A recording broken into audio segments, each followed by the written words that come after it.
Hello विद्यार्थी, जैसे आप देख रहे हैं हमारे पास हाई स्कूल एंड मुख्य परीक्षा 2024 कक्षा 10वीं का पेपर आ चुका है।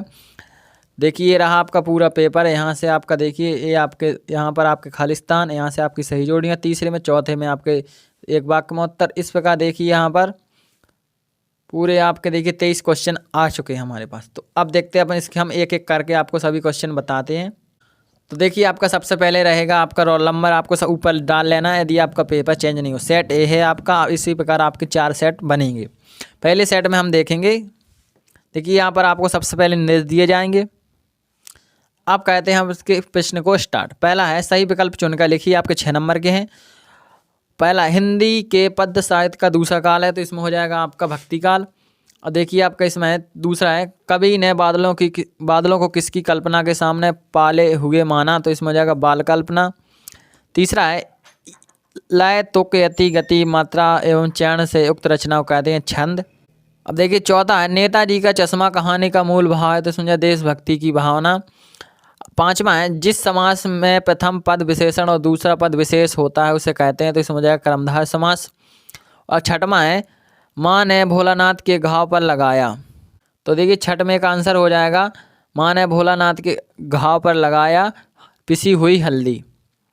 अब देखिए आपके दूसरे प्रश्न में पूछे गए हैं रिक्त स्थानों की सही विकल्प का चयन कर लिखिए। खालिस्तान इसमें आपके सही विकल्प दिए जाएंगे और बाकी आपके हिंदी भर में ही आपको विकल्प दिए जाते हैं खालिस्तान में, वहाँ की आपको कहीं विकल्प नहीं दिए जाते। पहला है गोपियों के लिए श्री कृष्ण हारिल की खालिस्तान की तरह हैं, तो लकड़ी। दूसरा देखिए नायक नायिका के संयोग व वियोग का वर्णन खालिस्तान रस में होता है, तो इसमें हो जाएगा श्रृंगार। तीसरा प्रतिमा पर सरकंडे का चश्मा खालिस्तान ने लगाया, तो इसमें हो जाएगा कैप्टन ने। और देखिए आपका चौथा है जब क्रिया का रूप कर्म के अनुसार बदलता है खालिस्तान वाच्य कहलाता है, तो इसमें हो जाएगा कर्म वाच्य। अब देखिए आपका पांचवा है खालिस्तान साना साना हाथ जोड़े खड़ी पाठ की विदा डॉट डॉट विदा में लिखी गई, तो इसमें हो जाएगा आपका ऐत्ता वृत्तांत। अब देखते हैं आपका छठवां है चाय के बागानों में कई खालिस्तान बुको पहले चाय की पंक्तियां तोड़ रही थीं, तो इसमें हो जाएगा युवतियाँ। जो चाय की बागानों में जो वो की पहले चाय की पत्तियां तोड़ रही थी, इसमें हो जाएगा आपका युवतियाँ। तीसरे में देखिए आपकी सही जोड़ियाँ पूछी गई हैं, आपकी 6 नंबर की हैं। पहला है उत्साह कविता, तो इसका आंसर हो जाएगा सूर्यकांत त्रिपाठी निराला। दूसरा देखिए काव्य की आत्मा, तो इसमें हो जाएगा रस। और आपका तीसरा है बाल गोविंद भगत, तो इसमें हो जाएगा आपका कबीर पंथी। और आपका देखिए छठवां मन्नू भंडारी ने साहित्य की रुचि पैदा की, तो इसमें हो जाएगा रुचि पैदा की, तो इसमें हो जाएगा आपका शीला अग्रवाल। पांचवा है क्रियाकर्ता के अनुसार, तो इसमें हो जाएगा आपका कृतवाच्य। और आपका छठवां है छंद के प्रकार, तो इसमें हो जाएगा छंद के 2 प्रकार। और देखिए चौथे प्रश्न में आपके एक वाक्य में उत्तर पूछे गए हैं। पहला है जयशंकर प्रसाद की आत्मकथा कविता किस पत्रिका में प्रकाशित हुई। देखिए हम आपके लिए बहुत मुश्किल से प्रश्न लेकर आते हैं और पेपर लेकर आते हैं, तो आप हमारे चैनल से जुड़े रहिए, आप अच्छी तैयारी हो जाएगी। और आपके जो पेपर रहने वाले हैं सेट बी सेट डी सभी सेट आपको हम बताएंगे। अब देखिए इसमें है दूसरा है इसके देखिए आंसर हमने आपका देखिए पहले का आंसर हम देखते हैं। देखिए पहले का आंसर हो जाएगा हंस पत्रिका। और आप देखिए दूसरा भोलानाथ और उसके साथी अमोले को पिसकर क्या बजाते हैं। अब तीसरा संस्कृति निबंध में हमें किससे टकराने की प्रेरणा देती है। और आपका देखिए टेढ़ी खीर मुहावरे का अर्थ, देखिए आपका दूसरे का हो जाएगा शहनाई। तीसरा वह संस्कृति निबंध हमें जीवन के विभिन्न पहलुओं के बारे में सोचने के लिए प्रेरित करता है। और आपका चौथा हो जाएगा जैसे टेढ़ी खीर, इसका हो जाएगा आपका कठिनकार। पांचवें का हो जाएगा सदा नीरा। और छठवें का देखिए कंपनी में के काम के सिलसिले में कस्बे से कौन गुजरता था। अब देखते हैं अपन पांचवा क्वेश्चन।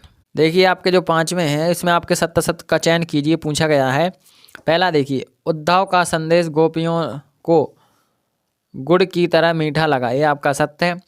दूसरा देखिए राम बजाया जाता है एक आज्ञावाचक वाक्य है, ये आपका सत्य है। इसके बाद तीसरा है कैप्टन चश्मे वाला आज़ाद हिंद फौज का सिपाही था, तो ये आपका सत्य है। और देखिए आपका चौथा है लोकोक्ति, लोक प्लस उक्ति से मिलकर लोकोक्ति शब्द बना, ये आपका सत्य है। पांचवा है परशुराम के फैसले को देख लक्ष्मण भयभीत हो गए, ये आपका सत्य है। अब देखते हैं अपन इसकी आगे। देखिए ये रहे आपके इस प्रकार आंसर। आपका देखिए पहला असत्य है, बाकी तीन सत्य हैं और आपके पांचवा सत्य और छठवां सत्य है। अब देखिए आपका जो छठवां था, भोलानाथ के पिता उन्हें गोरस भात चांदी की कटोरे में खिलाते थे, आपके यह सत्य है। अब देखिए छठवें प्रश्न से आपके शुरू हो जाते हैं 2 नंबर के प्रश्न। इसमें देखिए आपका रीतिकाल को श्रृंगार काल क्यों कहा जाता है, प्रगतिवाद की कोई 2 विशेषताएं।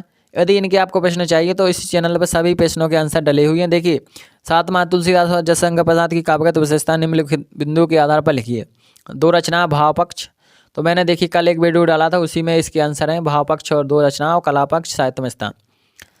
8वां प्रश्न है उद्धव के व्यवहार की तुलना किससे की गई है, अथवा देखिए गोपियों के अनुसार राजा का धर्म क्या होना चाहिए। 9वां है लक्ष्मण ने वीर योद्धा की क्या क्या विशेषताएं बताई। देखिए 9वें का अथवा है उत्साह कविता में बादल किन किन अर्थों की ओर संकेत करता है। 10वां प्रश्न है महाकाव्य और खंडकाव्य में अंतर। देखिए इसका उत्तर हमने एक वीडियो में डाल दिया है, आप इसी चैनल पर वो वीडियो डाला है, वहाँ जाकर उसे देख सकते हैं। अथवा है प्रबंध काव्य और मुक्तक काव्य में अंतर, इसका भी हमने वीडियो डाल दिया है। 21वां देखिए अतिशयोक्ति अलंकार की परिभाषा उदाहरण सहित लिखिए, अथवा दोहा छंद का उदाहरण सहित लिखिए। देखिए जितनी ग्रामर क्वेश्चन है आप ग्रामर का वीडियो देख लीजिए, उसमें सभी क्वेश्चन के आंसर आपको मिल जाएंगे। देखिए आपका कहानी उपन्यास में अंतर अथवा नाटक और एकांकी में अंतर, ये सभी अंतर आपको उसी ग्रामर वाले वीडियो में मिल जाएंगे। और आपका देखिए दोहा छंद उदाहरण सहित लिखिए, ये भी आपका वीडियो डला हुआ है। इसके बाद आपका देखिए 13वां है राम रक्ष बेनीपुरी अथवा मन्नू भंडारी की साहित्यिक विशेषता निम्नलिखित बिंदुओं के आधार पर लिखिए। इसका आंसर हम आपको अगले वीडियो में बता देंगे। जो प्रश्न के आंसर आपको नहीं मिलेंगे उसके हम अगले वीडियो में आपको आंसर बताएंगे। ये वीडियो ज़्यादा लंबा हो जाएगा, इसलिए हम इसमें आपको आंसर नहीं बता रहे। अब देखिए भगत की पुत्र वधू उन्हें अकेला क्यों नहीं छोड़ना चाहती थी। अथवा है 14वें का बिस्मिल्लाह खां को शहनाई की मंगल ध्वनि का नायक क्यों कहा गया, सुशील बाघों से क्या अभिप्राय। 15वां देखिए सेनानी ना होते हुए भी चश्मे वाले को लोग कैप्टन क्यों कहते थे। इसके बाद अथवा आपका 15वें का वास्तविक अर्थों में संस्कृत व्यक्ति किसे कहा जा सकता है। अब देखिए आपके 16वां प्रश्न है, इसमें आपके पूछे गए हैं निम्नलिखित वाक्यों के लिए एक शब्द लिखिए। जो सभी को स्वीकार हो तो उससे हो जाता, उसका हो जाएगा स्वीकारा। जिसका आकार ना हो तो उसे कहते हैं निराकार। अथवा वाला देखिए निम्नलिखित मुहावरों का अर्थ लिखते हुए एक वाक्य में प्रयोग कीजिए। आँख का तारा होना, तो इसका हो जाएगा बहुत प्यारा होना या प्रिय होना। इसका वाक्य में प्रयोग हो जाएगा राम अपनी माता कौशल्या को अति प्रिय थे। अथवा है दूसरा है गागर में सागर भरना, इसका आंसर हो जाता है कम शब्दों में बड़ी बात कहना। जैसे बिहारी जी ने अपने दोहों में गागर में सागर भरा है। अब देखते हैं आपका 17वां है भोलानाथ अपने साथियों को देखकर सिसकना क्यों भूल जाता है। और अथवा है गंतोक को मेहनत तक बादशाहों का शहर क्यों कहा गया। अब देखिए गंतोक को बादशाहों का शहर क्यों कहा गया। इसके बाद है आपका 18वां निम्नलिखित काव्यांश का संदर्भ प्रसंग व्याख्या लिखिए। आपको देखिए संदर्भ प्रसंग व्याख्या किस प्रकार लिखनी है, इसका वीडियो मैंने इसी चैनल पर डाल दिया है। उसमें आप यदि जो आपको मैंने उसमें तरीका बताया है लिखने का, अगर उस प्रकार आप लिखते हैं तो आपके नंबर नहीं कटेंगे बोर्ड परीक्षा में। आप उस वीडियो को जरूर देख लें। देखिए 19 में भी आपको संदर्भ प्रसंग व्याख्या करनी है, तो मैं आपसे यही कहूँगा कि आप वो वीडियो जाकर देखें, तभी आपको पता चलेगा बोर्ड परीक्षा में किस तरह लिखा जाता है। इसके बाद देखिए आपका 20वां है मेरे जीवन का लक्ष्य विशेष विषय पर एक अनुच्छेद लिखिए। अथवा है 2 मित्रों के बीच परीक्षा की तैयारी पर संवाद लिखिए। तो देखिए इसका मैंने संवाद है, इसका वीडियो को मैंने कल डाला था, वहाँ जाकर आप उसे देख सकते हैं, इसी चैनल पर डाला हुआ है। 21वां प्रश्न है आप काव्यांश को पढ़कर पूछे गए प्रश्नों के उत्तर लिखिए। आपको इसमें शीर्षक बताना है और अपने देश से प्यार क्यों कहते हैं और काव्यांश का भावार्थ लिखना है।